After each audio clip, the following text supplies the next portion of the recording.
கண்ணன் கடலினை நண்ணும் மணமுடையீர் எண்ணும் திருநாமம் திண்ணம் நாரணமே என்பது சுவாமி நம்மாழ்வார் ஸ்ரீ ருக்மிணி கிருஷ்ணனைப் பற்றி அருளிச் செய்த திருப்பாசுரம்.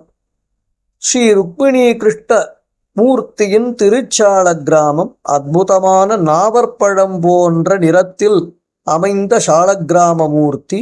அழகான சிறிய வதனம், அதில் தெளிவாக அமைந்த 2 சக்கரங்கள், அந்த வதனத்தைச் சுற்றிலும் தாமரைப்பூவின் ரேகை, சங்க சக்கர கதா பத்ம வனமாலை சின்னங்களுடனும் விசேஷமாக ஸ்ரீ மகாலட்சுமி ருக்மிணி பிராட்டியின் சின்னத்துடனும் அமைந்த திருச்சால கிராமம் மிகவும் விசேஷமானது, அதிசூக்ஷ்மமானது.